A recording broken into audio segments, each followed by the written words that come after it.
Bonjour les fous de la food. Ici, c'est Virginie Legrand, chef à domicile épicurienne et hyperactive avec un parcours très atypique.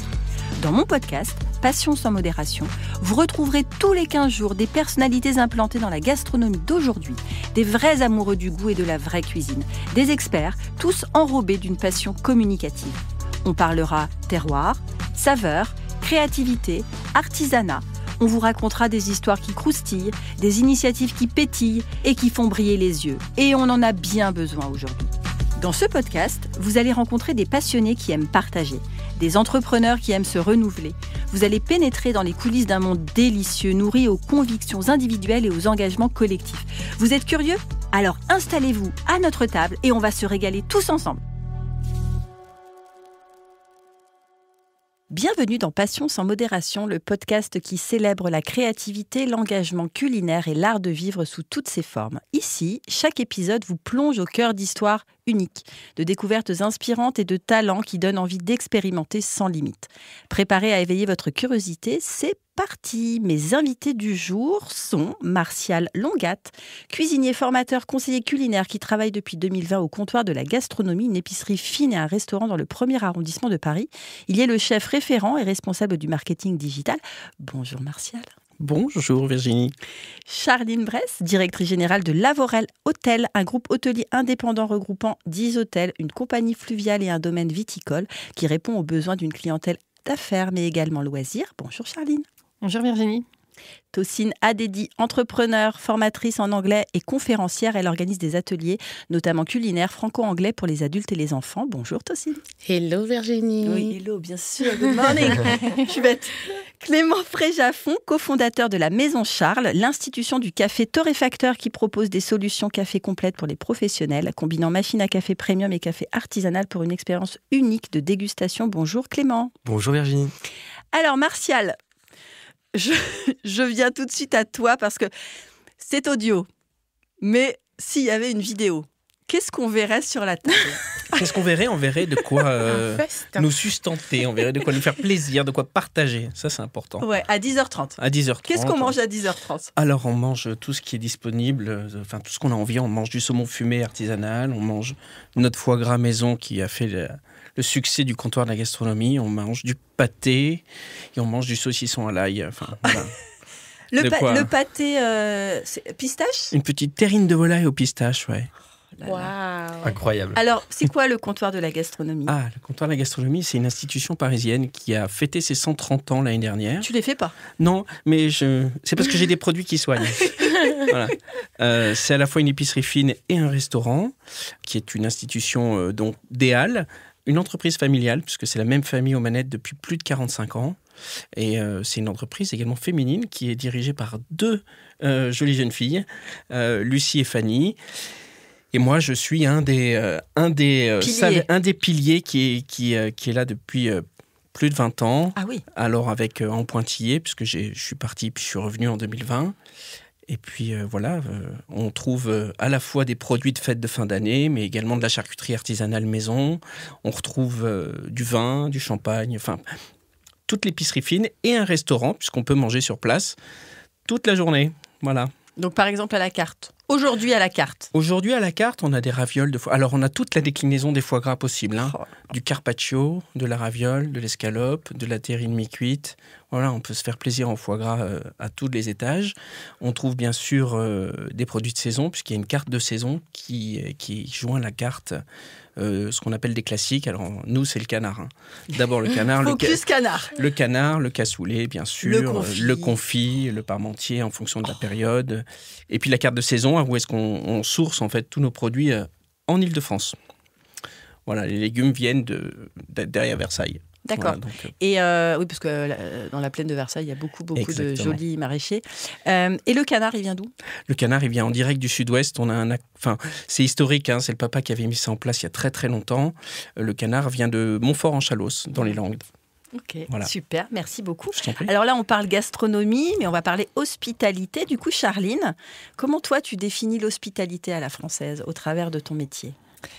Alors l'hospitalité, pour moi, c'est l'art de recevoir. C'est important dans notre métier. Alors, nous, on est sur l'hôtellerie 4 et 5 étoiles, donc c'est accueillir ses clients comme à la maison pour qu'ils se sentent bien, avec une restauration, parce qu'on a dans l'ensemble de nos hôtels des restaurants. C'est obligatoire dans la mesure où on est des établissements qui racontent une histoire, donc avec un bon vin, une bonne restauration, et ça, pour moi, c'est ça, l'hospitalité.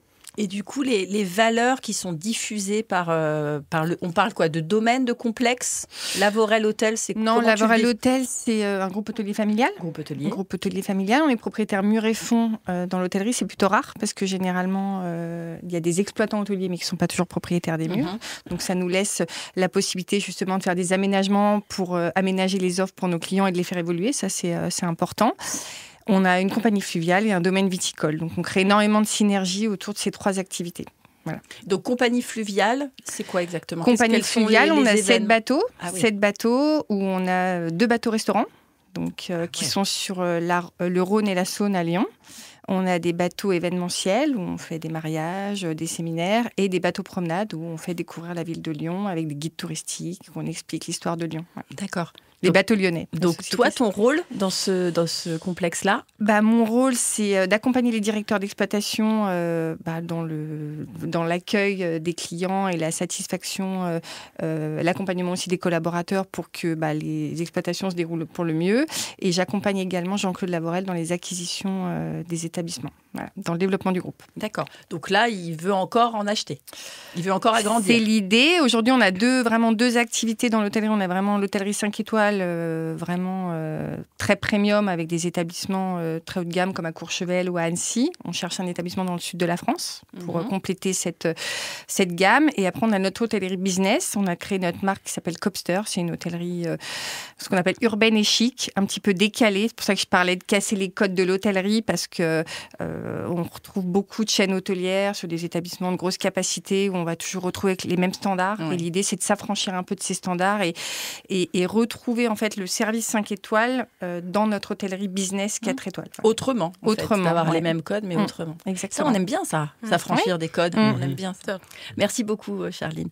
Alors, Clément, qu'est-ce qui t'a inspiré, toi, à te consacrer au café de spécialité? Qu'est-ce qu'on appelle le café de spécialité? C'est une très bonne question. À vrai dire, je ne dirais pas qu'on fait que du café de spécialité. Le café de spécialité, c'est vraiment particulier. En fait, c'est pour les amateurs de café et ceux qui apprécient le bon café. Moi, je dirais plutôt un café passe-partout. On aime bien. Voilà, c'est le café que tout le monde apprécie ou que tout le monde peut apprécier, entre guillemets. Nous, aujourd'hui, on est artisan torréfacteur. On fait différentes gammes de café. Et dans nos gammes, on a des cafés qui sont dits italiens. Donc, c'est des mélanges qui sont assez ronds, assez chocolatés pour le monsieur tout le monde, entre guillemets. Donc, c'est des cafés qui vont bien se boire le matin, tout simplement. Et on va avoir des cafés de spécialité. Donc là, c'est des cafés qui vont être plutôt pure origine, à vrai dire, et qui sont torréfiés moins longtemps. Et là, on va ressentir plus d'arômes, le côté plus fruité, plus aromatique du café, et une certaine acidité dans la tasse, ce qui peut rendre le café assez spécial pour ceux qui ne sont pas habitués à ça. C'est là pour ça qu'on dit d'ailleurs café de spécialité. Et pourquoi je me suis lancé là-dedans, à vrai dire, moi, à l'époque, je bossais dans l'informatique. Donc, rien à voir, vraiment. Si tu savais le nombre de reconvertis que j'ai eu à cette table, incroyable. Mais du coup, elle a plutôt rien à voir. Je bossais avec des PME, TPE dans le monde de l'informatique. Et à chaque fois, on me disait, écoute, je vais pas te proposer un café, mais il n'est pas très bon, quoi. C'est un distributeur automatique. On n'est pas très content de ce qu'on a, donc j'ai un peu honte de te proposer un café. Et à force d'entendre ça, je me suis dit, c'est marrant, il y a peut-être un truc à faire dans le monde du café. Moi, historiquement, je suis un amoureux du café depuis mon plus jeune âge. Et donc, à vrai dire, je me suis dit, pourquoi pas me lancer dans le café? Finalement, il y a potentiellement un besoin quand même dans le monde de l'entreprise. Et puis voilà, l'amour du café et un besoin, entre guillemets, on peut lancer une société, quoi. Donc, c'est pour ça que je me suis lancé. Et ça, tu t'es lancé quand? Je me suis lancé il y a 4 ans. Tout simplement. Enfin, la boîte a été fondée il y a 4 ans. Oui, donc tu es cofondateur? Je suis cofondateur. Donc, quelle est l'autre personne? J'ai un associé qui s'appelait Anthony Maquet, qui fait plus partie de la société actuellement, mais on l'a fondé ensemble. Et voilà, tout simplement. 4 ans, et le bilan au bout de 4 ans? Le bilan, très belle aventure. Très heureux d'avoir fondé la société. Très content aussi de voir où est-ce qu'on en est actuellement. Plein d'objectifs à l'avenir. Et voilà, c'est une super aventure, pour le coup. Très bien. Merci beaucoup, Clément. Alors, Tocine? Yes. Alors, on parle en anglais, en français. Moi, je me lance pas là-dessus. Avec un petit peu d'anglais. Voilà, peut-être que Charline, elle saura, tu dois être bilingue. Ouais, of course. Voilà. Donc, toi, quelle est ton approche pour rendre l'apprentissage de l'anglais accessible et surtout très motivant? Alors, faut savoir que j'enseigne l'anglais depuis plus de 15 ans. Donc, j'ai commencé en job étudiant parce que je suis d'origine anglophone, même si ça s'entend pas. Je suis venue en France assez jeune. Donc, ma famille parle anglais. J'ai 4 sœurs, elles sont tous aux États-Unis. Donc, j'ai toujours eu les deux cultures. Et j'ai commencé en job étudiant et j'ai très vite réalisé que les francophones avaient du mal à parler. Beaucoup d'entre eux se débrouillent plutôt bien à l'écrit, mais quand il faut parler, il ne s'agit pas juste de « je n'ai pas de vocabulaire », parce que parfois à l'écrit, ça va, ils comprennent. Mais il y a ce blocage-là qui existe. Et donc, j'ai fondé ma propre méthode pour aider les adultes francophones à parler anglais en 4 mois. Et ça marche par numéro 1, l'immersion. Tout le monde n'a pas le temps ou l'opportunité d'aller dans un pays anglophone. Et même aller dans un pays anglophone ne garantit pas qu'on réussira à parler anglais, parce qu'il y a beaucoup de personnes qui y vont, parce qu'elles sont francophones, elles se retrouvent entourées de francophones, et finalement, elles créent la France là-bas. Ça, c'est le mauvais plan. Et pourquoi pas faire l'inverse, être en France et créer un environnement anglophone autour de nous. Et ça se manifeste par l'intensité des cours. En gros, moi, ma méthode, c'est pour des personnes qui veulent parler anglais rapidement. Le premier mois, par exemple, on a 5 cours par semaine. À partir du deuxième mois, on descend à 3 cours par semaine. Et avant chaque cours, il y a des vidéos. C'est dans ces vidéos-là que je donne la partie théorique. Ensuite, quand on vient au cours, on vient pour pratiquer, donc pour parler, en se basant sur ce qu'on a appris dans la vidéo. On ne vient pas au cours pour écouter le coach nous enseigner. Donc l'immersion, pour moi, très important. Numéro 2, le côté fun. Quand on prend plaisir, on est plus impliqué, on retient mieux et pour longtemps, et ça décomplexe aussi par rapport à l'anglais. Troisième chose qui est très importante aussi pour moi, c'est le fait que ce soit axé sur l'oral. Pour parler anglais, il faut parler anglais. C'est l'image du match de foot. T'as beau regarder tous les matchs, mais si tu tapes pas dans un ballon, tu vas pas t'améliorer. On l'aime bien cette métaphore. Tu vois. On l'aime très, très bien. Quatrièmement, c'est le côté mindset, parce que c'est important. Les francophones ont beaucoup de pensées qui les bloquent. Par exemple, ils veulent se concentrer sur l'accent. Alors que moi, qui ai travaillé aux États-Unis, on peut vous prendre, parce que vous avez un accent français au lieu d'un américain, parce que ça fait plus chic, donc ça fait plus classe. Mais en France, on se moque de l'accent français. Donc, il y a beaucoup de conceptions comme ça qui empêchent aux francophones de parler. Ou par exemple, on se fixe sur les notes scolaires ou les notes au TOEIC pour déterminer votre niveau d'anglais. On a fait passer le TOEIC à des natives canadiens, donc qui parlent anglais en mode native, quoi. Et ils étaient autour de 700. Donc, voilà. Marrant. Comme quoi, les résultats académiques ne reflètent pas forcément le niveau. Donc, j'ai rajouté ça aussi dans ma méthode. Et avec tout ça, on voit déjà des résultats au bout de 2-3 semaines. Ils ne parlent pas anglais, mais ils commencent à comprendre. Leurs oreilles s'ouvrent. Et chaque mois, on monte de niveau. Et ça les permet en 4 mois d'avoir un anglais professionnel, donc un niveau B2. Voilà. Merci beaucoup. Martial, du coup, tu as beaucoup de touristes dans ton comptoir ? Alors, côté épicerie, on a énormément de clientèle parisienne et des clients qui viennent de tout Paris. Ils traversent la Seine, c'est incroyable. Hein, c'est dur pour eux. C'est dur pour eux, mais on va les accompagner parce que là, il y a des petites surprises. Non, on a vraiment une clientèle fidèle qui vient de quartiers qui viennent à peu près tous les jours pour faire leurs courses tous les jours. On a une clientèle qui se déplace pour venir chercher chez nous nos spécialités, le foie gras, le saumon, le caviar, les choses comme ça. Et puis, côté restaurant, on est, en fonction de l'heure à laquelle vous venez, vous voyez tout le monde, toute la terre hyper touristique. Toute la terre est chez nous. On a, en tout début de service, pas mal d'asiatiques. Mais alors, quand on dit asiatique, c'est coréen, Japon, Chine, Vietnam, Taïwan. On a tous les pays asiatiques. On a des Américains asiatiques qui viennent également. Et puis, quand on avance dans l'heure, on voit après les Européens, les Italiens, les Espagnols. On a des gens du Brésil. Et puis, on a une clientèle française qui vient également. Et alors, les anglophones, tu parles anglais ? Yes, I do. Awesome. Good to know. Ouais, j'ai eu la chance de travailler en Angleterre quand j'étais jeune. Et je pense que le fait d'avoir été à la fois cuisinier et parler anglais, ça m'a ouvert beaucoup de portes dans mon avenir. Mais je suis assez attentive à l'accent britannique plutôt qu'à l'accent américain. Parce que tu parlais des États-Unis. Parce que je suis, je sais pas, j'ai une sorte de fibre plus britannique américaine. Oui, C'est après, notre proximité. tu as travaillé là-bas. Donc J'ai travaillé là-bas, j'y suis allé pendant 20 ans chaque année, travailler dans les cuisines, donc ça aide. Il y a beaucoup de Français qui travaillent, Énormément. au Royaume-Uni. Qui travaillaient, il y en a un peu moins. C'est vrai Oui, à cause du Brexit. Le Brexit, Ça complexifie un petit peu. Il y a également beaucoup de gens d'Europe de l'Est qui sont allés en Angleterre et d'Europe du Nord. Tout ce qui est Finlande, ils ont un anglais parfait. Donc c'est plus facile pour eux de s'intégrer. Les Français, c'est un peu compliqué. Excuse-moi, je te coupe parce que je sens les odeurs. Ah oui, moi aussi. Donc là, je crois qu'il faut qu'on y aille. Je tape J'attendais le premier tour. Alors, qu'est-ce qu'on mange? Est-ce que vous voulez? Il est 10h43. Hein. Il est 10h43. Je vais vous découper un petit morceau de... C'est un peu l'apéro, en fait, 10h43. Ouais, c'est l'apéro. Il manque le vin. Ah, il Oui, manque bah le vin. ouais. Il manque le vin. J'aurais pu apporter une D'ailleurs, bouteille. le vin, pendant J'aurais pu qu'il apporter une découpe, bouteille et de... le vin, c'est quel type de vin? On est dans le Beaujolais, donc c'est les crus du Beaujolais, j'insiste, parce que c'est vrai qu'il y a la notoriété du Beaujolais nouveau et les crus du Beaujolais sont quand même très différents. Donc on est sur Brouilly et Côte de Brouilly et on a également du Chardonnay, voilà. Donc on a chez nous 3 cuvées en fonction de l'élevage en fait en fût et c'est vrai qu'on a une super responsable de domaine où notamment elle fait le vin en méthode bourguignonne. Donc on a notamment la cuvée réserve qui est élevée en fût de chêne pendant 18 mois, qui est vraiment à découvrir d'ailleurs. Et je sais que les Parisiens adorent le Côte de Brouilly. D'ailleurs, on a beaucoup de clients moi, dans les restaurants qui prennent notre vin. Le groupe Bertrand, c'est un de nos clients. Vous pouvez retrouver nos vins. C'est eux qui sont un peu partout. Voilà, donc au pied de cochon, à la coupole. Donc on est distribué notamment à Paris. Moi, je vais très souvent au Lazare et je crois qu'au Lazare, ils ont aussi du Brouilly parce que j'en demande très souvent. Ouais. Donc voilà. Et on a également un Chardonnay qui est très sympa parce que généralement, les gens ne pensent pas qu'en Beaujolais, on fait du Chardonnay blanc. Et donc on a du Beaujolais blanc Chardonnay. Ouais. C'est effectivement très original. Voilà. Et on a 36 hectares, voilà.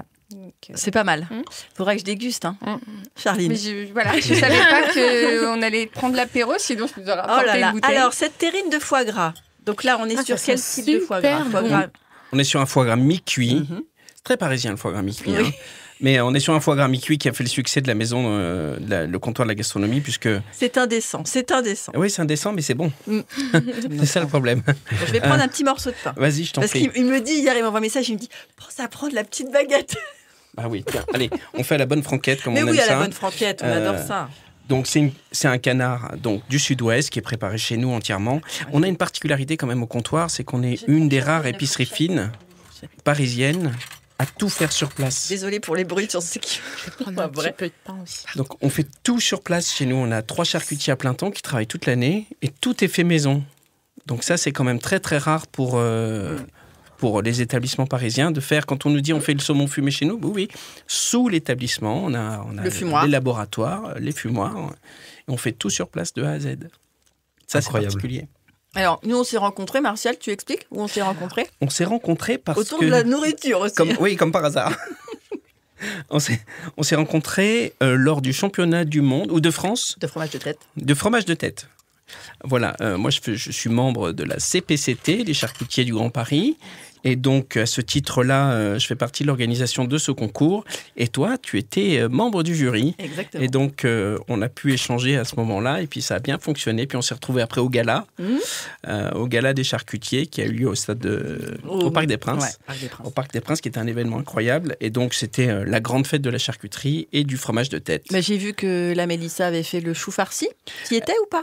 Alors, moi, j'étais pas au concours du chou farci parce qu'on ne peut pas se démultiplier. Alors, elle y arrive, se démultiplier. Je sais pas comment elle fait. Non, elle a 3 sœurs jumelles. Ah oui, déjà, les gens me le disent pour moi. Alors, Mélissa Jabourian, qui est la présidente de la Confédération des charcutiers du Grand Paris. C'est incroyable l'énergie qu'elle a. Mais voilà, donc on s'est rencontrés à ce moment-là. Donc, on s'est rencontrés quand on mangeait, quoi. On s'est rencontrés. Moi, j'adore. Alors, déjà, de la terrine. Donc, c'est terrine de poulet, c'est ça? Terrine de volaille au pistache. Oh là là. Bon, je vais goûter le foie gras. Là, il faut goûter le saumon fumé. Alors, saumon fumé. Fais-moi la petite tartine, là, le petit truc. Voilà. Ah oui, tu es généreux, hein? Oui, parce que, vous savez, il faut goûter vraiment le produit. Oui, il faut goûter le produit. Il faut goûter le produit. Et tout est fait maison. Alors, notre saumon fumé, c'est un saumon fumé d'Écosse, en label rouge. Il est fumé 12 heures, tranquillement, en boîte de hêtre chez nous, avec un assaisonnement qui est peu poussé, un fumage qui est peu poussé. Voilà. Je ne peux plus manger d'autres saumons, moi, personnellement, que celui-ci. Je ne peux plus acheter de saumon ailleurs parce que je trouve qu'ils sont moins bien.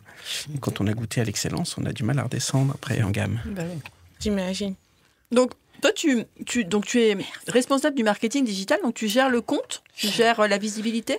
Alors, je m'occupe à la fois du site internet.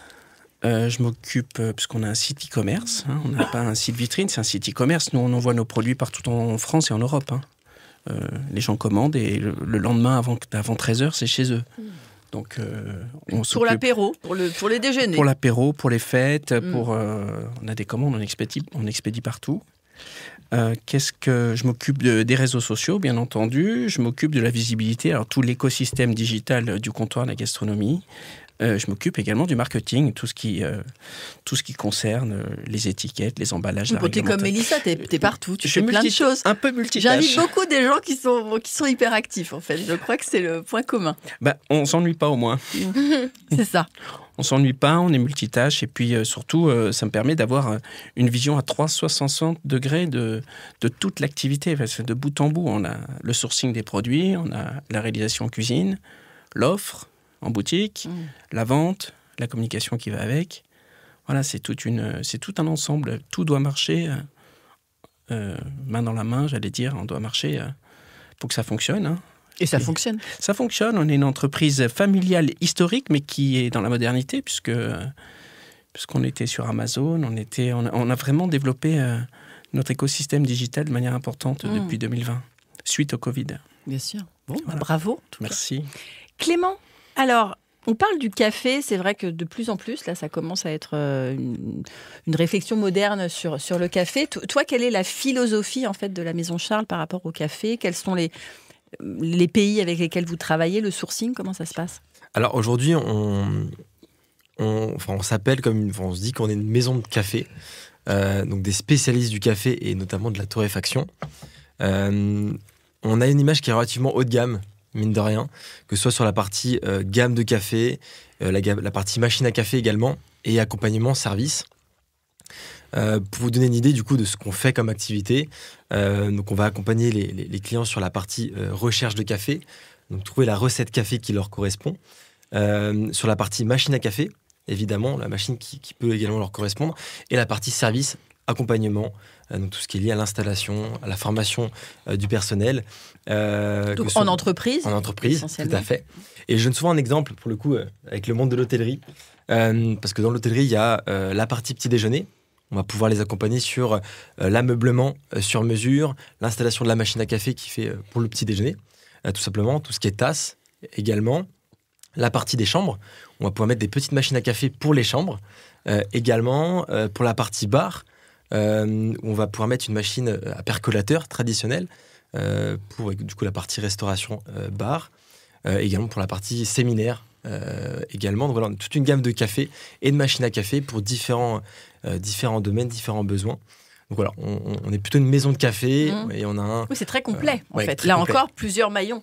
Finalement. Exactement, tout à fait. Jusqu'au consommateur, finalement. Alors, j'ai vu un chiffre qui disait 7 personnes sur 10 ne connaissent pas le bon café. Alors, justement, pour toi, quels sont les critères qui définissent un bon café ? Alors déjà, c'est réel, effectivement. En France, je l'ai trouvé sur le site, c'est oui, pour ça. Oui, effectivement. Je me suis dit, c'est bien joué, bien joué. Non, effectivement, c'est réel. En France, on est des gros consommateurs de café, mais pas très connaisseurs. Finalement, on ne connaît pas très bien le café. On demande à 3/4 des gens dans la rue, on demande est-ce que c'est un bon café. Personne ne pourra vous dire ce que c'est réellement. Et à vrai dire, pour moi, un bon café, c'est un café qu'on apprécie, qu'on aime boire le matin, qui nous correspond, tout simplement. Après, la question, c'était comment est-ce qu'on trouve un bon café ? Quels sont les critères pour toi ? Pour trouver un bon Excusez-moi, je suis en train de manger mon foie gras. Le foie gras de Martial. Qui est d'ailleurs très bon. Il est très bon, effectivement.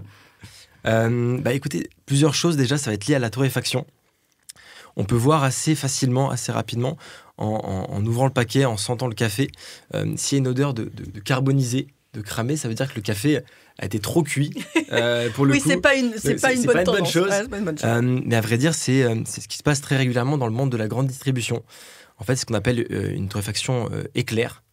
Tout simplement, c'est torréfié aux alentours de 1000 degrés pendant 90 secondes. Pour faire le parallèle, nous aujourd'hui la torréfaction, on torréfie à 220 degrés pendant 18 minutes. Oui, 5 fois plus quoi. Exactement, c'est une torréfaction qui est lente et à basse température, ce qui fait qu'on a un café qui est torréfié entièrement, enfin la fève de café. Il est chouchouté. Exactement, il est chouchouté. Il est bien torréfié entièrement et il n'est pas carbonisé. Donc c'est là cette partie-là. On peut même au toucher voir le café comment il est. Est-ce qu'on a un peu de traces de charbon sur les doigts ou pas? Ça peut jouer là-dessus. Non, arrête. Ah si, pour le coup. Ah, c'est réel. C'est Waouh, réel. ça fait flipper. Pour le coup, c'est réel. Il y a aussi d'autres choses. Je ne sais pas si vous avez déjà vu dans les stations-service. Donc, il y a des machines à café avec des gros réservoirs. Et des fois, on voit le réservoir qui a l'air assez gras. Et en fait, c'est le café qui suinte. Et en fait, ça veut dire que le café a été trop torréfié. Ou qui a été potentiellement également refroidi à l'eau. Donc en fait, dans la torréfaction industrielle, on va venir torréfier de manière éclair et refroidir à l'eau de manière également éclair. Nous, aujourd'hui, en parallèle, on torréfie à l'air, tout simplement. Donc ça prend plus de temps, mais ça évite d'alourdir le café et d'avoir un café qui est le plus sec possible, tout simplement. Voilà. Tout simplement. Donc, il y a différentes choses comme ça. Puis c'est également les provenances de café. En fonction de la provenance, on va avoir différents goûts. Et également, c'est très connu, et d'ailleurs aussi à Paris, on en parle beaucoup, c'est le côté 100% Arabica. Donc il y a des cafés où ça va être des blends entre de l'Arabica et du Robusta. Et c'est avec ça qu'on va créer du coup une recette. Le Robusta, ça apporte une certaine... un côté un peu plus corsé au café, entre guillemets. Et donc, du coup, en fonction de ce mélange-là, on va pouvoir savoir si c'est un bon ou un mauvais café. Même si un mélange Robusta-Arabica, ça peut être un très bon café également. Voilà. Et du coup, tu travailles avec les bars à café, enfin les coffee shops? Oui. Tout à fait. Parce que ça a explosé. Ça a explosé. C'est un milieu qui explose et qui continue d'exploser pour le coup. Même la partie brunch, ça marche de plus en plus.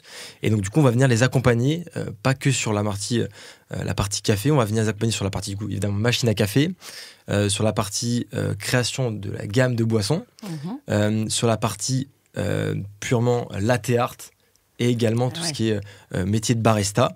Voilà. Et toute cette gamme-là, tout ce qui est autour du café, entre guillemets, on va essayer de les accompagner au maximum pour qu'ils aient le meilleur rendu en tasse et le meilleur café à proposer à leurs clients. Super. T'étais au Paris Coffee Show? Bien sûr. Il y a eu du monde? Il y a eu beaucoup de monde. Ouais. Beaucoup de J'ai monde. l'impression que c'est d'année en année, ça prend une sacrée ampleur. Ça évolue pas mal. Ouais. C'est super, parce qu'en fait, c'est comme dans tous les mondes, c'est assez petit le café, mine de rien, même si c'est un gros secteur d'activité. Tout le monde se connaît, et puis c'est le moment de se rencontrer, discuter avec tous les partenaires. Donc c'est super sympa. Franchement, c'était super cool. Merci beaucoup, Clément. Avec plaisir. Alors, Tocine, nous, on a un petit projet, Yes. toutes les deux. Est-ce que tu en parles? Oui, avec grand plaisir. Avec Virginie, on a tout de suite accroché. On s'est rencontrés lors d'un autre podcast.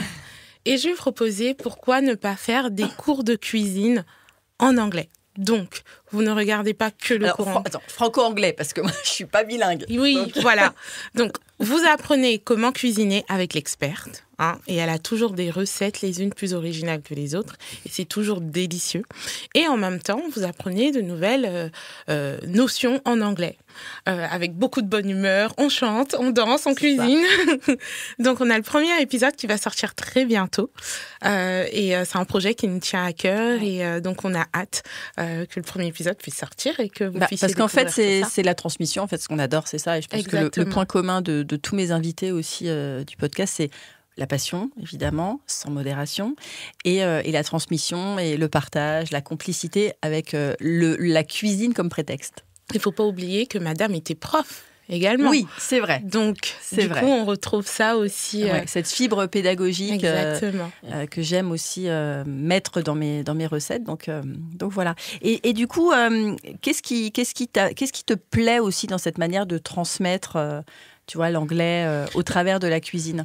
Comme je disais tout à l'heure... Parce que c'est toi qui m'en as parlé de ce projet. Oui. Bon, peut-être que c'est mon petit côté un peu américain. Mais comme je disais tout à l'heure, j'ai vu qu'il y avait beaucoup de Français qui avaient eu des blocages, des traumatismes par rapport à l'anglais. Oh là là, j'oublierai jamais tel prof, elle m'a fait détester l'anglais. Ou tel épisode où ils ont essayé de s'exprimer en anglais et tous les camarades se sont moqués juste à cause de l'accent, comme je faisais. Donc, il est très important de pouvoir changer la connotation ou la relation que les francophones ont par rapport à l'anglais. Donc, why not cook and learn English? Vraiment, c'est venu comme ça. Et moi, j'aime bien faire des choses comme ça. Et c'est pour ça que j'aimais bien tout ce qui est disruptif, tout ce qui sort du cadre. C'est intéressant et ça montre de la créativité et ça fait du bien. C'est un air frais, c'est de l'oxygène, c'est de la belle énergie. Donc, voilà, on y va, quoi. Exactement. Let's go. Charline, quelles valeurs essentielles te semblent être au cœur de justement l'ADN de ton complexe? De ton complexe, enfin, Non, de la du groupe, Hôtel, du groupe. voilà. Nous, on Du est, groupe. on est dans un métier de service, donc les valeurs humaines sont essentielles et c'est ce qu'on essaye d'apporter fortement à nos collaborateurs parce qu'en fait, on a beau avoir des magnifiques établissements, en plus, moi, j'ai un propriétaire qui a vraiment beaucoup de goût en termes de décoration, donc il investit dans ses établissements et on a des très beaux établissements, mais ce qui va faire la différence quand tu es client, c'est vraiment l'accueil que va apporter le réceptionniste, la personne au restaurant. Donc, on travaille énormément sur ces valeurs humaines et on aime bien dire, nous, dans le groupe, c'est ce que j'accompagne les directeurs par rapport à ça, c'est qu'on fait du luxe décomplexé. Et ça, c'est important pour moi parce que, et même on a un restaurant de macarons à Courchevel. Ce qui est détestable, en tout cas moi c'est mon sentiment, c'est quand tu es dans un bel environnement et que c'est très guindé. Et en fait les gens veulent plus ça.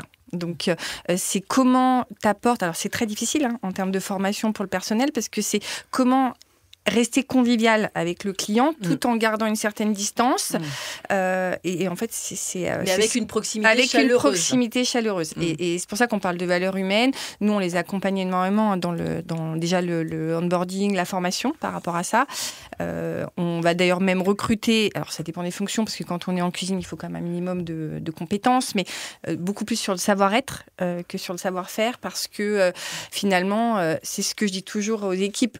Le client, on peut faire une erreur, le client, il peut vous pardonner, mais si vous avez le sourire, que vous avez la bonne attitude, ça passera toujours. Donc voilà, donc c'est les valeurs humaines avant tout dans notre métier qui est essentiel. Et toi, tu y travailles depuis quand? Ça fait 10 ans. En fait, Jean-Claude Lavorel, qui est le propriétaire, fondateur du groupe, lui, il avait fait sa première carrière. Enfin, il avait fondé une entreprise dans le médical qui était l'Oxygène. Il avait créé l'Oxygène à domicile. Et il a revendu son groupe en 2012 à Air Liquide. Et là, il a décidé, comme beaucoup de patrons d'entreprises qui revendent leur société, de partir sur une nouvelle aventure. Et comme il était déjà dans le service, dans le médical, il s'est dit je vais le lancer dans le service au niveau de l'hospitalité et il a justement fait l'acquisition d'hôtels et je suis arrivée à la création de son groupe il y a 10 ans. Donc tout est français?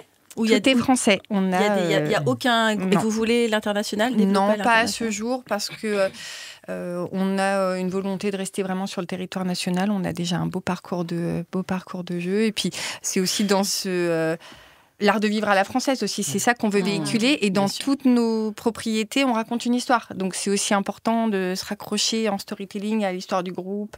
Alors quelle est cette histoire? Cette histoire, c'est qu'on aime bien, nous, acheter des établissements, sublimer les lieux et notamment sur les hôtels de la collection, on a vraiment... chaque établissement a une histoire à raconter. Je prends l'exemple du château de Bagnols, c'est un établissement du XIIIe siècle. Enfin, c'est un musée. Il y a une identité propre, il y a une identité propre. Mais du coup avec un ADN commun. Voilà, un ADN commun qui va vraiment être dans l'accompagnement et ce luxe décomplexé que nos clients retrouvent en fait dans l'ensemble de nos propriétés. Super. Ouais. Merci Charline. Alors Martial, comment tu sélectionnes les produits? Tu parlais de sourcing tout à l'heure. Comment ça marche? Grosso modo d'ailleurs pour l'offre e-commerce, vous avez combien de références par exemple? Je crois qu'on a, je crois qu'on n'est pas loin de 130 ou 150 produits en ligne.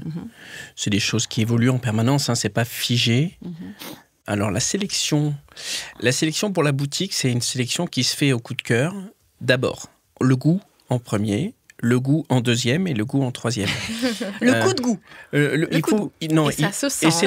Et c'est de manière collégiale. Je prends du foie gras. C'est vraiment super bon. Moi après. Vous êtes libre. C'est vraiment une sélection de manière collégiale. On demande la première chose quand on est sollicité pour nous faire découvrir des produits, c'est très bien. Vous nous donnez des échantillons et vous nous laissez tranquilles d'abord. On les goûte ensemble. Il faut que tout le monde tombe amoureux du produit ou trouve un avantage, premièrement. Ensuite, il faut que le produit soit éthique, j'allais dire. On ne va pas faire venir des produits de l'autre bout du monde alors qu'on a des produits merveilleux en France.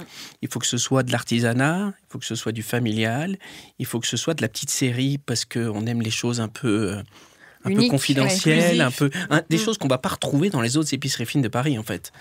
C'est pas intéressant pour nos clients. Si c'est trop standardisé, ça n'intéresse plus. De toute façon, ça n'intéresse plus personne.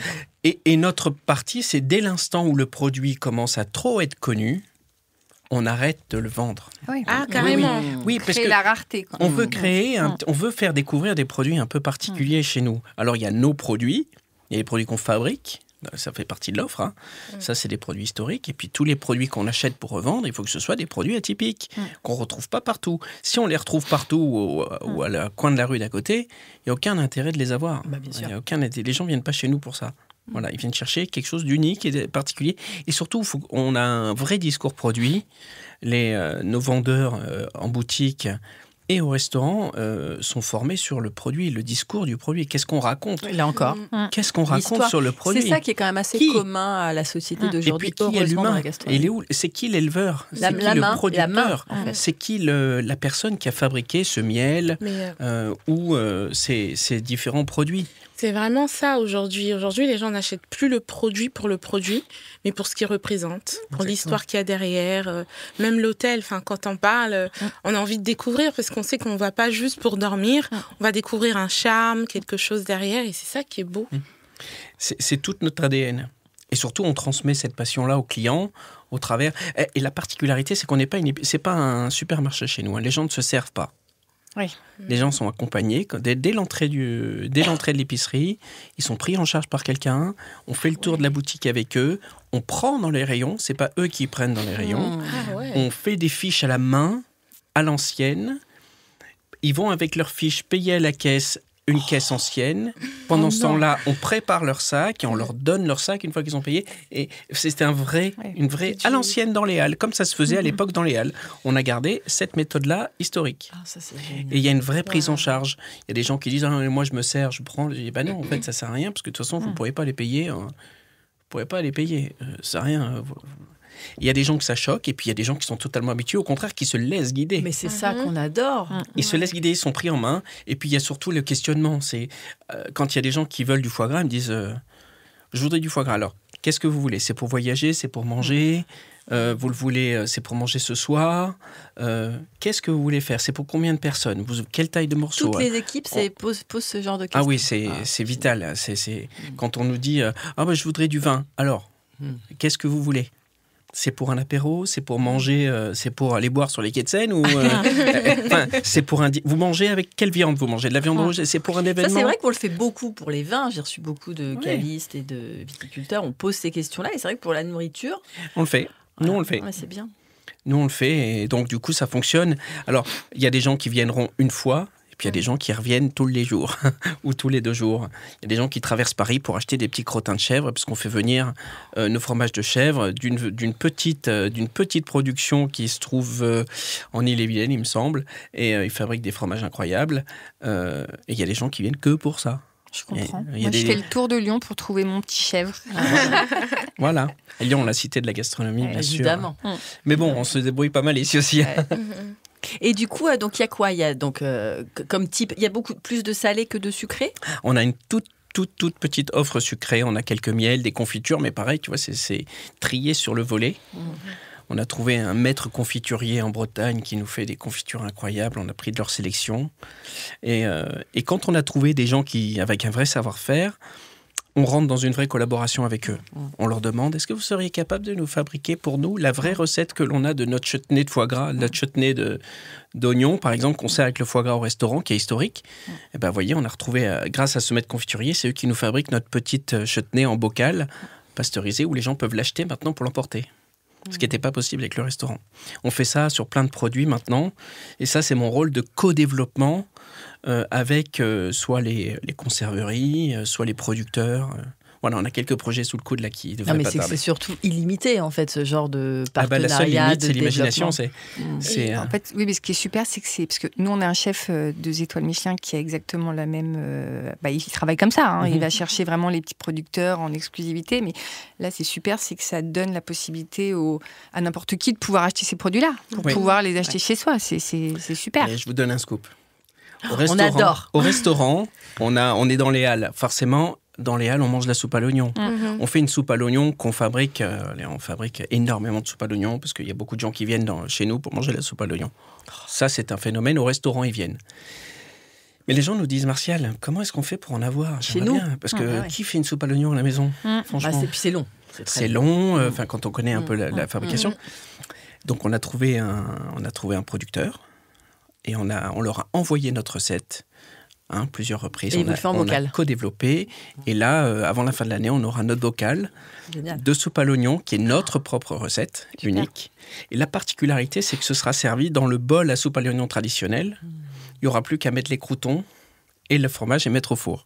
Voilà, ça c'est une des choses. On voulait un truc un peu authentique et en même temps un truc un peu service. C'est génial. La personne, elle veut se faire un kiff, elle achète une soupe à l'oignon, elle le prend, elle le fait chauffer. C'est génial. Et ce qui est bien, c'est que vous livrez aussi. On expédie, on livre dans Paris, parce qu'on a un livreur, mais on expédie partout en Europe.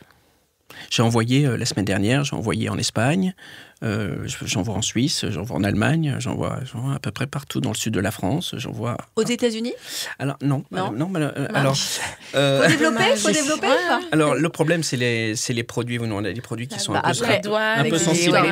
Déjà, et puis, c'est du produit frais. Ouais. Ça doit voyager en frais. Donc, en France, on sait faire. Aux États-Unis, pour l'instant, pas encore. Et puis, il y a la particularité que les douanes, elles sont un peu sévères. Certains pays, Australie... Asie, c'est compliqué. Ça a changé il y a quelques années. Il y a 5 ans, on pouvait ramener de la viande. Donc, je ramenais du foie gras et tout ça.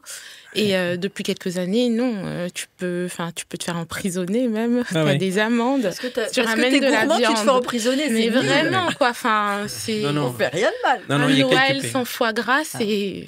Alors, j'ai quelques clients à qui je conseille, je leur dis, vous pouvez venir acheter en boutique, vous le mettez dans votre valise, vous le cachez, on peut. J'ai dit, mais attention, nous on se dédouane, on vous a prévenu. Oui. On vous a prévenu, vous avez un risque. J'ai pris du saumon, parce que c'est pas pareil le saumon en France, et je l'avais mise dans la cachette. Ils ont tout fouillé, et ils ont sorti le truc, et pendant 3 ans d'affilée, à chaque fois que je rentrais aux États-Unis, ils me fouillaient. Donc c'est comme s'il y avait une étiquette rouge. Red flag. Voilà, pendant 3 ans. Je me suis dit plus jamais, quoi. Ouais. Mais vraiment. C'est des choses qui arrivent. Compliqué. T'avais une question ? Ah non, Non, je suis un peu choqué par ce que tu me dis, c'est fou. En fait. Certains pays. Il y en a d'autres, c'est plus souple. Par exemple, on n'avait pas de problème avec l'Angleterre jusqu'à il n'y a pas longtemps, et depuis le Brexit, c'est devenu très sévère. Même les gens qui voyagent en Eurostar, ils ont du mal. Ah ouais ? Et ils ont du mal parce que maintenant, la couronne, on va dire, ils ont un peu interdit le foie gras. D'accord. Alors qu'il y a beaucoup de Français expatriés qui aimeraient bien avoir leur bourse. Je crois que même Londres, c'est la 2e ville de France en termes de population. Oui, c'est vrai. Beaucoup d'expats. Ouais. Bon, merci beaucoup. Tu nous as bien donné envie avec ta soupe à l'oignon, en tout cas. Voyez. On ira acheter ce qu'il faut à la fin d'année. Et merci pour ce régal. Merci pour ce régal, bien sûr. Je vais me resservir du second fumé après. Je pose ma question et je me resserre. Clément, est-ce que toi, tu vois un décalage entre la culture du café dans les pays producteurs et la culture du café dans les pays consommateurs ? Comment se passe l'interaction ou le décalage ? Tout à fait. Pour le coup, je veux dire, en France, on est des gros consommateurs de café, mais également des consommateurs de vin pour le coup. Et on est connus pour ça, et on connaît très bien le vin en France. Mais ici, évidemment, on n'est pas producteur de café. Du moins, on n'a pas de récolte de café en France, évidemment. Donc, à vrai dire, oui, dans certains pays, notamment le Pérou, c'est une vraie culture pour eux, le café. Pour le coup, c'est vraiment dans leur gène, entre guillemets. Donc, eux, oui, ils ont une vraie connaissance du café. Ils apprécient le bon café et ils savent le connaître. Et puis, ils sont vraiment dans la plantation, donc ils connaissent vraiment le café. Donc oui, il y a une vraie différence entre les consommateurs en France qui vont consommer leur café tous les matins lambda et les vrais producteurs à l'étranger, au Pérou, au Mexique, au Guatemala, peu importe, où là vraiment eux sont dans la plantation. Et oui, évidemment, eux c'est des vrais connaisseurs pour le coup. Tu voyages beaucoup du coup ? Pour le coup, pas assez. À mon goût, pas assez. C'est le moment de faire l'appel. Effectivement. Je veux plus voyager au travers de mon métier.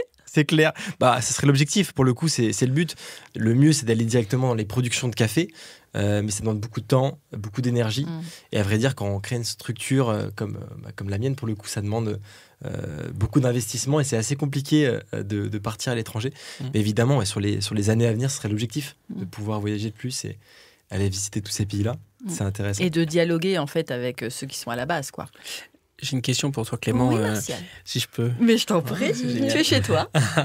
Est-ce qu'il est vrai que les pays producteurs, malheureusement, ne bénéficient pas localement de la meilleure qualité des graines de café ou des cerises de café, parce qu'elles sont destinées en particulier à l'export ? C'est réel.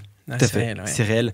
En fait, ce qui se passe, c'est que le café, d'ailleurs, on l'a vu dernièrement avec la vraie hausse du café. Donc, il y a plein de choses qui font que le café augmente, mais c'est pour ces pays-là, pour le coup, c'est l'or noir, quoi. Pour le coup, c'est une vraie source de revenus pour eux. Et évidemment, c'est important pour eux de pouvoir l'exporter, notamment en Europe. Et donc, c'est vrai que oui, tout à fait. Aujourd'hui, c'est vraiment, les plantations entre guillemets sont vraiment ciblées pour l'Europe. Ils vendent au plus offrant. On m'a dit que c'est pareil pour le chocolat aussi, non ? Tout à fait, exactement. Ça a beaucoup augmenté, c'est un peu dû à ça. Ce qui se passe, c'est qu'ils vont surstocker. En fait, ils vont stocker dans les pays. Ils vont attendre que la demande augmente. Et oui. Et dès qu'il y a la demande, c'est au plus offrant, quoi. Et c'est ce qui fait que, en partie, le café a beaucoup augmenté. À savoir que sur 3 ans, on a pris 300% d'augmentation sur le prix du café vert. 300%. C'est énormissime. Pour le coup, c'est énormissime. Et pour l'industrie du café, c'est très problématique, mine de rien. Mais en même temps, ils jouent là-dessus. C'est pour eux une vraie source de revenus. Donc pour le coup, on ne peut pas leur en vouloir. Mais c'est vrai que c'est important, ouais, effectivement. Merci. Alors, première partie, finie. Deuxième partie. Ça veut dire quoi ? C'est une pause ? Non, pas du tout, il n'y a pas de pause. J'ai quoi Non, il n'y a pas de pause. Ça dit deuxième partie. Non, deuxième partie. Donc, moi, je suis une ancienne professeure de lettres, évidemment, reconvertie, passionnée par le milieu de la gastronomie. Donc, je vous lis un passage et après, je vous poserai une question. Quand d'un passé ancien rien ne subsiste, après la mort des êtres, après la destruction des choses, seule, plus frêle mais plus vivace, plus immatérielle, plus persistante, plus fidèle, l'odeur et la saveur restent encore longtemps comme des âmes à se rappeler, à attendre. Ça me fait trop rire. Martial, j'adore. Tu découpes quoi là ? Du saucisson à l'ail, excusez-moi. J'ai des signes. C'est vrai que c'est dommage très qu'il y a sérieux. Je reprends. Il n'y a pas les images. Donc, comme des âmes à se rappeler, à attendre, à espérer sur la ruine de tout le reste, à porter sans fléchir, sur leurs gouttelettes presque impalpables, l'édifice immense du souvenir. J'aimerais que vous me racontiez votre Madeleine de Proust. Parce que c'est évidemment un passage de Proust. La Madeleine de Proust, c'est en général le petit souvenir olfactif ou gustatif qui vous replonge très très loin, ou pas. Mais voilà, j'aime bien cette petite confidence. Qui s'y colle en premier ? Oh, je crois que Martial, il a envie. Non, je voulais pas prendre la parole de manière sensible. Non, moi j'en ai beaucoup des Madeleines de Proust. Mais on t'écoute, Martial. Pour moi, la cuisine, c'est quelque chose de central dans ma vie depuis le plus jeune âge. D'ailleurs, la pièce la plus importante d'une maison, c'est la cuisine. C'est là où c'est là où c'est là où est-ce qu'on se parle, c'est là où est-ce qu'on se confie, c'est là où est-ce qu'on partage, c'est là où est-ce qu'on se dispute, c'est là où c'est un lieu central dans une maison. J'ai des souvenirs d'être adolescent ou jeune, être dans ma chambre et sentir les odeurs venir de la cuisine, les odeurs de la cuisine de ma mère. Tu as grandi où, Martial ? Moi, je suis un petit provençal, en fait, d'une maman alsacienne. Tu vois, un peu le mixte. Ma mère alsacienne, et j'ai grandi à Cannes, puisque je suis cannois. Je suis né à Cannes, donc plutôt Provence, Côte d'Azur. Je connais les coins où vous pourriez vous installer. L'hôtellerie. Je suis ouverte. C'est un peu quand même serré, déjà. Ouais. Et donc, des odeurs de choucroute, bien entendu, puisque ma mère faisait plusieurs fois par an, mais de manière... C'était des gens triés sur le volet qui venaient manger la choucroute de ma mère. Donc, j'ai ces odeurs-là, j'ai ces odeurs de ma grand-mère qui cuisinait énormément, sans rien dans le frigo. Elle arrivait à sortir des menus entiers pour 10 personnes qui débarquaient comme ça. Comment s'appelaient ces deux femmes ? Myriam, ma maman, et Émilie, ma grand-mère. Et donc, elle cuisinait énormément toutes les deux. Je les ai perdues toutes les deux assez vite dans mon existence, mais j'ai des souvenirs très prégnants de gâteaux permanents, d'odeurs de cuisine, tout plat confondu, salé, sucré. Il y avait toujours... C'était central. Donc, mes Madeleines de Proust, c'est d'essayer de perpétuer, en fait, à la maison. D'essayer de toujours qu'il y ait un gâteau, toujours qu'il y ait une tarte, toujours qu'il y ait quelque chose. Il faut cuisiner. En fait, il faut cuisiner. Mais ma grand-mère, elle a toujours beaucoup cuisiné. Donc, je m'attelle à ça, à la fois dans mon métier, mais même si j'ai un peu lâché la cuisine du quotidien, le service, le rush, le coup de feu, je cuisine tous les jours. Merci beaucoup. Les autres? Moi, j'en ai 2. Moi, ma grand-mère était bressane et elle faisait beaucoup de quenelles sauce Nantua.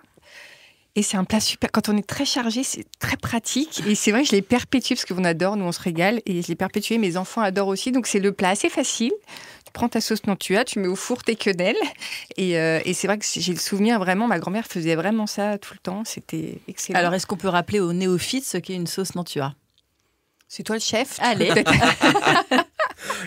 Une sauce Nantua, Oui. c'est une sauce à base d'écrevisses. Ouais. Voilà, d'écrevisses, c'est particulier parce que dans le bassin, pourquoi c'est lyonnais? Parce qu'il y avait beaucoup de rivières, la Saône, le Rhône, etc., beaucoup de fleuves.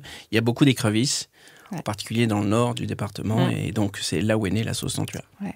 Voilà. Et à Lyon, donc nous on est à Lyon maintenant, et c'est vrai qu'il y en a beaucoup. Enfin, tu trouves facilement chez les traiteurs, même dans les supermarchés. D'ailleurs, il y a une manière particulière de le prononcer. On ne dit pas des quenelles.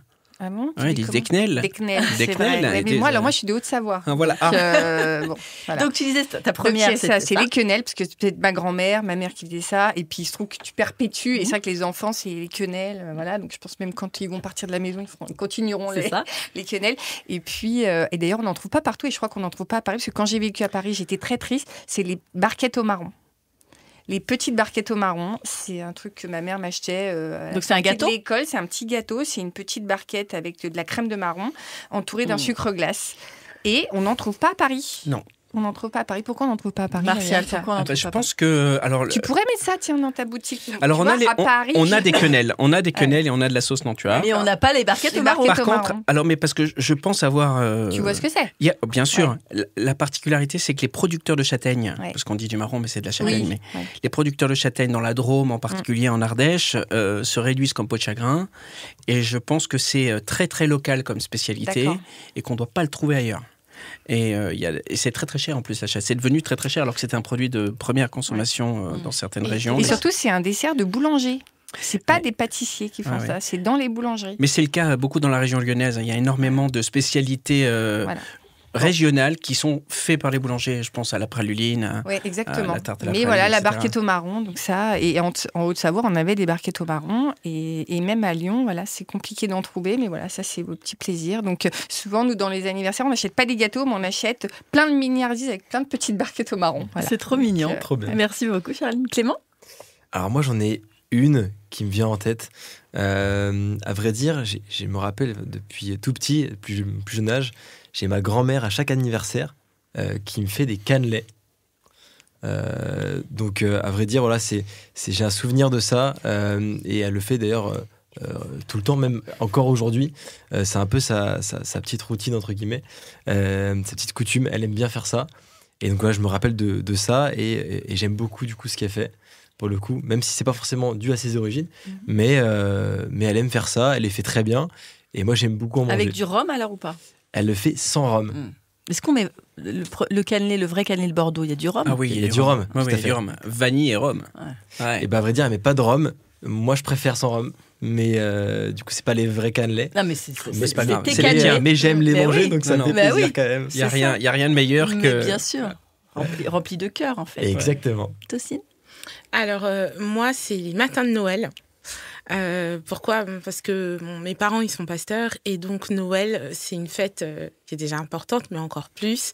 Et c'est la journée où on a plein de monde qui débarque à la maison toute la journée. Et moi, j'ai ce souvenir d'être réveillée le matin par l'odeur de la nourriture. Et quand je descendais, je voyais plein de monde. Mes oncles, mes tantes que parfois, je n'avais pas vu depuis très longtemps. Des amis. Et enfin... Rien que le fait de penser à ça, enfin les odeurs, et en plus à midi, nous on attendait midi pile poil pour ouvrir les cadeaux, donc ouais c'était un peu dur, mais c'était génial parce qu'on le faisait tous ensemble, et puis on attendait depuis 8h du matin que midi arrive, et donc pour moi c'est ça un superbe souvenir, et je me souviens aussi que quand ma grand-mère venait dormir à la maison, elle nous faisait des petits beignets le matin avec des haricots. Donc, c'est nigérien, ça s'appelle akara, avec des œufs. Donc, on écrase les haricots. On Haricots rajoute... blanc, rouge? Blanc. Ouais. Et on en fait une pâte et elle les faisait frire avec une sorte de bouillie. Et il n'y avait que quand ma grand-mère venait qu'on mangeait ça. Et ça, c'était super. Ouais. Eh oui. Bah oui. Ça passe par... c'est la transmission de la famille, ça. Et la transmission dans nos métiers, par la formation, etc. Mais ça, Je trouve que... j'ai pas de connaissances autour de moi, mais il faut que ça se perpétue. Enfin, je veux dire, il faut que qu'on ait des enfants, qu'on n'ait pas d'enfants, il faut le passer à quelqu'un. C'est un relais qu'on se doit de passer à quelqu'un. C'est beau, ça. Oui. C'est très beau. Je suis inspiré ce matin. Ça, c'est le foie gras, c'est le pâté. Du coup, moi, j'ai pas goûté le saucisson à l'ail. Bah, écoute, voilà. Donc, maison, évidemment. Oui, maison. Donne-nous, comment on fait le saucisson à l'ail? Ah, bah, c'est du cochon. Parce que la charcuterie, c'est très compliqué. Bah, c'est compliqué. Enfin, c'est un vrai savoir-faire. Oui, c'est un vrai savoir-faire. Alors, moi, je suis cuisinier, je suis pas charcutier. Mais on a 3 charcutiers qui travaillent très bien chez nous. D'abord, nous, on prend du cochon du Perche. On a du cochon. J'ai été moi-même voir l'élevage, puisque c'est dans le 28, dans le sud du 28, le département d'Eure-et-Loir. On fait venir nos cochons de là parce que c'est génial. L'éleveur, il fait de la sélection génétique, il fait les naissances, il suit absolument toute ça. On sent pas beaucoup l'ail, en fait. Il faut pas trop. Mais t'inquiète pas, tu le sentiras dans quelques heures peut-être. Vous le sentirez, c'est pas moi en l'occurrence. C'est vous qui allez le sentir. Je ne l'ai plus parlé. J'ai des rendez-vous toute la journée, je suis foutue. Bon, c'est pas grave. Oh, un petit tic-tac ou un petit chewing-gum, ça va aller. Ça. Et puis donc c'est haché, c'est de la viande, on sélectionne des morceaux, il faut à la fois des morceaux maigres et des morceaux gras, qu'on hache au hachoir à viande, et ensuite on ajoute l'assaisonnement, parce que c'est quand même ce qui fait la particularité de la charcuterie, c'est comment on assaisonne. C'est ça. Et ensuite c'est embossé dans un boyau de porc et c'est cuit. C'est d'abord séché, étuvé, ils appellent ça étuvé les charcutiers, et après c'est cuit. Voilà. Et puis, celui-ci, c'est le nature, on va dire, c'est le nature, puisqu'on va en faire un à fumer. Parce qu'il y a une spécialité quand même. Le saucisson à l'ail, ça vient d'Alsace, quand même, particularité. Et en Alsace, il est forcément fumé. Donc là, pour le coup, on revient sur des traditions. Et il y a de la choucroute au comptoir de la gastronomie ou pas? Non, il n'y a pas de choucroute. En pot? Non, il n'y a pas de choucroute. Non, on n'a pas de choucroute. Vous faites des plats préparés, du coup? Non. On a des plats préparés, on a quelques plats en bocaux qu'on achète. Oui, c'est ça. Ouais. On a un petit service, on a une petite offre traiteur avec des salades, des desserts, des quiches, des choses comme ça. On fait des sandwichs. Parce qu'on a été élu meilleur sandwich de Paris il y a quelques temps. Ah, Bravo. Parce qu'on fait des sandwichs foie gras, on fait des sandwichs jambon à l'os et foie gras. Et on les fait à la minute. C'est-à-dire qu'il n'y a pas de sandwich préparé d'avance chez nous. Quelqu'un veut un sandwich, il commande, il attend, on appelle à la charcuterie, Super. ils le Pour font à les la minute. touristes qui se promènent dans Paris, c'est génial. Mais pour les Parisiens, Ouais. surtout pour... Oui, aussi pour les Parisiens, mais c'est vrai que... Oui, on a une petite offre sandwich.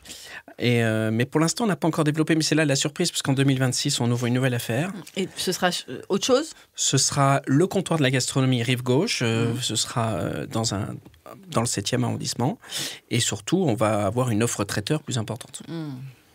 En plus de tout ce qu'on fait déjà. Mais ce sera une copie, on essaye la plus conforme du comptoir historique. Super. Très intéressant tout ça. Alors, autre question, quel est le plat de brasserie pour lequel vous êtes monomaniaque?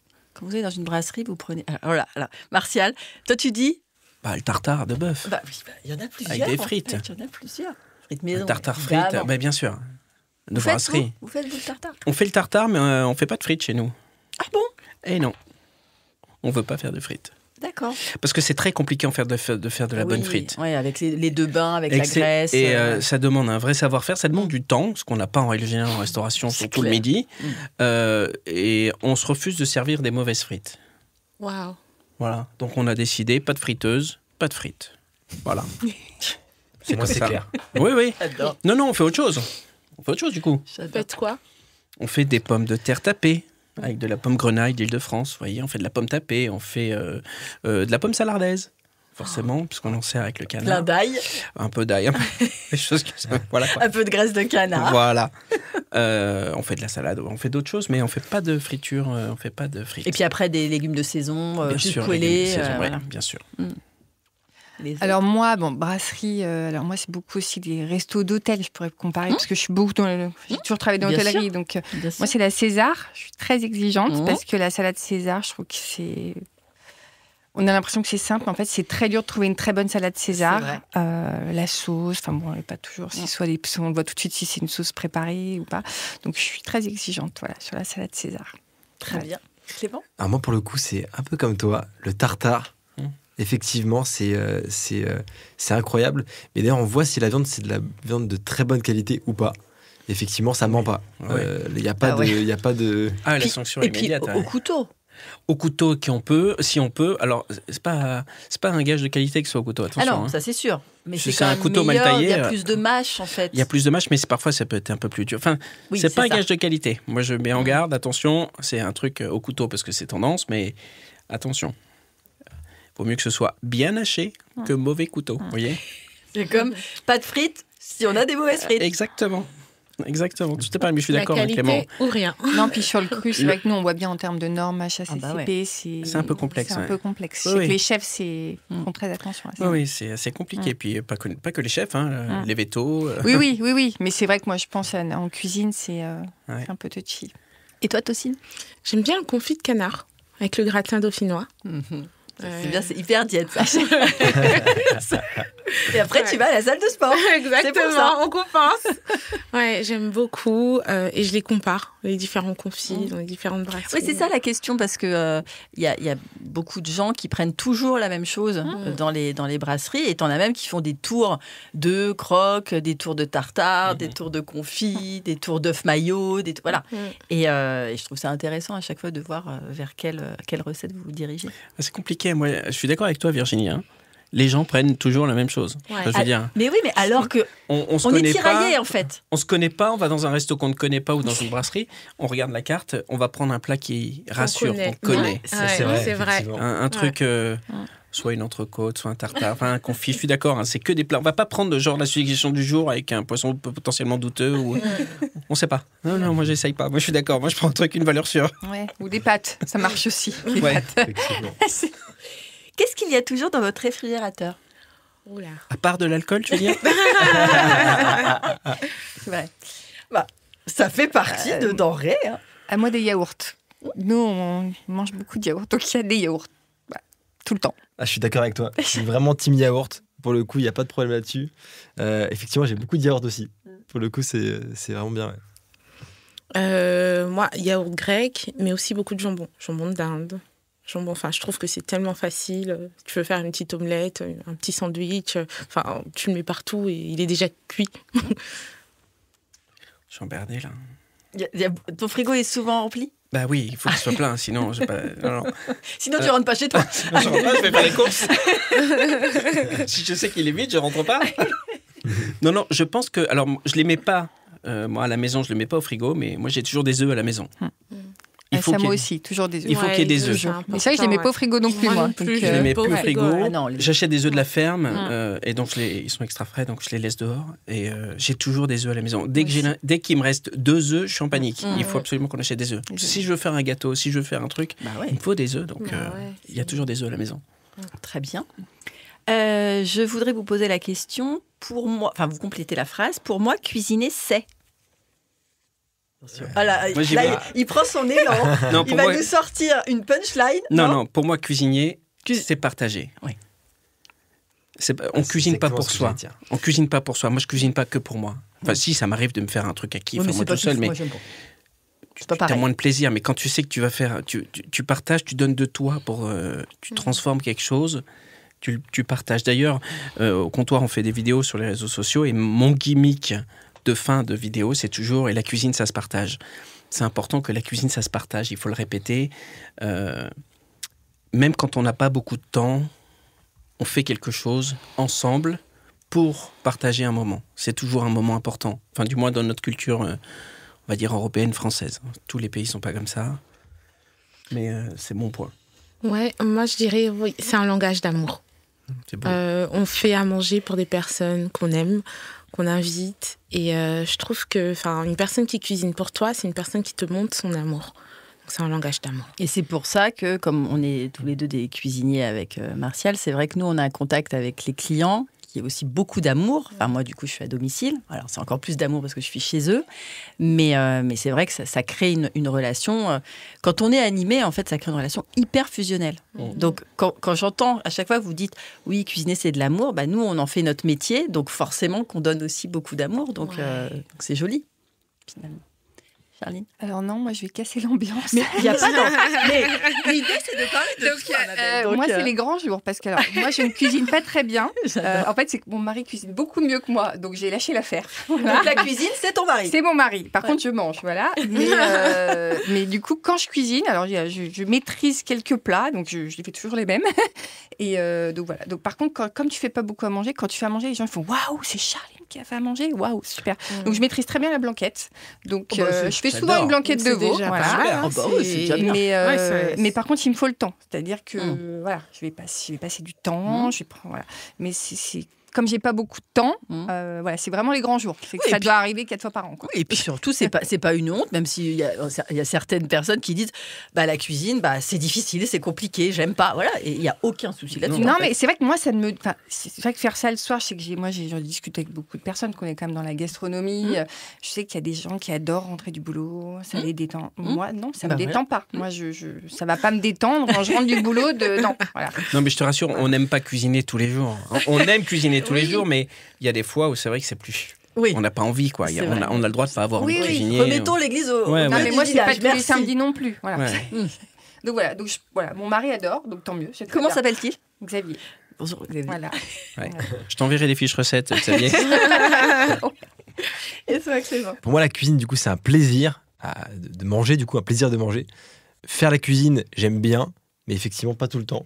Quand on a beaucoup de travail, on a beaucoup de choses à faire, effectivement, des fois, c'est plus une obligation de manger un plaisir, tout simplement. Mais effectivement, quand on reçoit du monde, quand on est entouré de ses proches, faire bien à manger et bien manger, c'est quelque chose d'important, de convivial, un moment de partage, comme tu disais, effectivement. Donc voilà, un plaisir. Super. Et ma dernière question, parce qu'il va falloir se séparer. Je sais que vous êtes triste. C'est passé vite. Hein. C'est passé vite. Ouais, c'est passé très vite. Quelle est votre définition de la passion? Parce que je n'invite évidemment que des gens qui sont passionnés. Et ça se confirme à chaque fois. En fait. Je pense que... Vas-y. Non. Comme tu veux, commence. Je te laisse commencer. C'est une activité, une chose qu'on peut faire et dont la récompense de faire cette chose est suffisante. C'est-à-dire qu'on ne va pas faire parce qu'on aura de l'argent, on ne va pas faire parce que les gens vont être contents. Rien que le fait qu'on fasse cette chose nous rend heureux. Je pense que c'est ça la passion. C'est beau. Ouais. Clément ? Alors, pour moi, la passion, c'est faire, donner, transmettre sans modération. Merci pour le c'est- petit c'est- clin d'œil. ouais, On adore. exactement. C'est voilà, vraiment, quand on est passionné, c'est pas du travail. Moi, j'adore ce que je fais. Et pour le coup, quand je me lève le matin, j'ai pas l'impression de travailler. Et ça, je pense que ça n'a pas de prix pour le coup. Et c'est ça, pour moi, la passion, ouais, réellement. Voilà. C'est beau. La passion, pour moi, c'est dédier beaucoup de temps déjà, parce que et qu'on ne compte pas sans attendre de retour. Ça, c'est important, parce que c'est vrai que moi qui suis dans le business, on a toujours une contrepartie dans le business. Et si tu le fais avec passion, c'est que tu n'attends pas de retour. C'est que tu le fais spontanément et l'hôtellerie, tu es obligé de le faire parce que c'est des métiers qui sont très engageants, même je pense pour les équipes. Si tu n'aimes pas, tu ne peux pas faire ça. Parce que ça Tu restes pas. Non, tu restes pas. Ça demande tellement de disponibilité avec des concessions sur ta vie personnelle que tu peux pas. Si tu n'aimes pas, tu peux pas. Voilà. Merci. Tu vas nous faire le mot de la fin. Bien sûr, je rejoins ce que mes camarades ont raconté. Toi, je veux pas que tu me fasses pleurer. Toi, Non, tu mais peux moi- me faire pleurer. Attention. Oui, parce que cette question, ça m'émeut, moi, déjà, de base. Oui, je le sens. Oui. Tu vas m'émouvoir aussi. Non, ça m'émeut parce que ça me fait me poser la question à moi-même. C'est ce que je veux faire aussi. C'est un peu un côté psy, tu vois. Merci, C'est mon côté psy. Merci, je te donnerai ma carte vitale. Non, je pense que c'est quelque chose qui vient du ventre. C'est quelque chose qui est ancré. C'est une graine qui est en nous, qui pousse et qui nous pousse qui nous pousse, enfin, qui nous anime, qui nous fait bouger, qui nous fait évoluer, qui nous fait découvrir. La passion, c'est quelque chose qui peut nous emmener très très loin, dans le bon comme dans le mauvais, hein, dans les excès comme dans la réussite ou le succès. Mais la passion, c'est quelque chose qui est ancré. C'est une graine que un jour quelqu'un a mis là et qui nous a fait grandir. Parce que c'est très fort. C'est un des sentiments les plus forts avec l'amour. Voilà. Ah non, mais c'est vrai, c'est beau. Voilà. Quand on est passionné, on est capable de soulever Je des le montagnes. savais. Voilà, tu vois. Oh là là Moi là aussi, là. ça m'émeut. Parce que j'ai écouté, bien sûr, je rejoins tout le monde. Mais c'est vraiment une graine qui a poussé en nous. La passion. Moi, je sais qui me l'a donnée. Il y a 2 personnes qui m'ont donné cette passion. C'est ma grand-mère et mon prof de cuisine, qui était un mentor, un monsieur extraordinaire. Et je pense que sans eux, je ne serais pas là où je suis aujourd'hui, quoi. J'aurais pas réussi ma carrière parce que on a tous des niveaux d'indicateurs. Qu'est-ce que fait est-ce que j'ai vraiment réussi ma vie? Et quand on recule, je suis très fier de mon parcours. La passion, ça se transmet. Ouais, comme la aussi... cuisine. Je pense que c'est ça qui prouve que c'est une passion, c'est que c'est tellement fort que ça déborde sur d'autres personnes qui reprennent le relais derrière. Eh oui. Tu parlais de transmission, ça fait partie de... La passion, on la transmet, qu'on le veuille ou pas, Ouais. qu'on le veuille ou non. On la file. Enfin, je veux dire, c'est communicatif. On la diffuse, On la en fait. diffuse. On l'infuse même. Ouais, c'est quel que soit le métier. Hein. On peut être dans la sidérurgie ou c'est sûr. le digital ou quoi, mais c'est là. Voilà. Merci. Je t'en prie. Alors, je conclus. Ah, vas-y.